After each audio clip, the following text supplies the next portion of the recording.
Sulphuric acid is a very valuable chemical. It is used in the manufacture of detergents, dyes, fabrics, fertilizers, paints and plastics, and in many other products. But how is sulphuric acid made? Sulphuric acid is made in a three-stage process called the contact process. In stage 1, sulphur is obtained in its elemental form, a solid, it is melted and is then combusted in oxygen.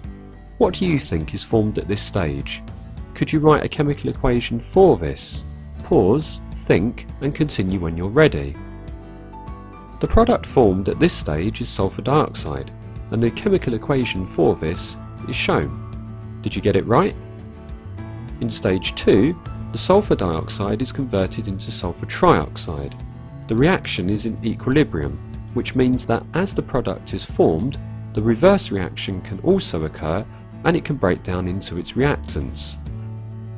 What can be done to this process to speed it up and to force the equilibrium into forming more sulphur trioxide?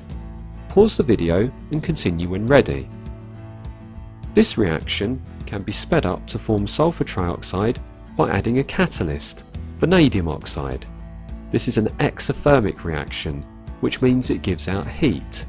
Usually, this means that the formation of sulphur dioxide, the backward reaction, would be favoured at higher temperatures.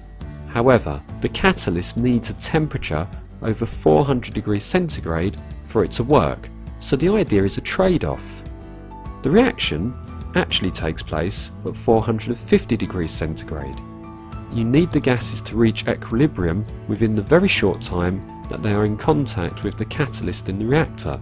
So having an increased temperature ensures a high rate of reaction, meaning you establish the forward reaction quickly. Finally, in stage 3, sulphur trioxide is converted into a very concentrated sulphuric acid, and the equation is shown now. This liquid is also known as oleum. It is very viscous and releases acidic fumes. It is very important at this stage to add water carefully, usually as a mist to sulphur trioxide.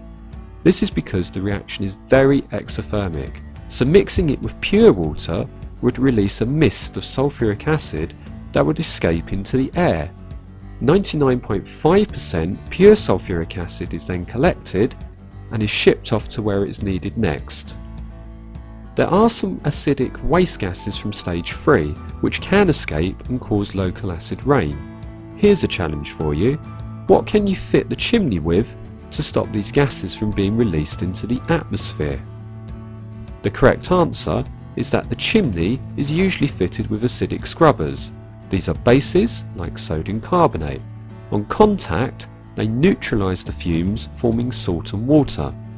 Other ways to minimise the release of any sulphur oxides is by recycling gases between stages 2 and 3. In summary, the contact process converts sulphur to sulphur dioxide by combusting sulphur in air. The sulphur dioxide produced is heated to 450 degrees centigrade over a vanadium oxide catalyst. This produces sulphur trioxide. The sulphur trioxide is treated with a fine mist of water and 99.5% sulphuric acid is collected. The acidic fumes produced are treated with acidic scrubbers to prevent local acid rain.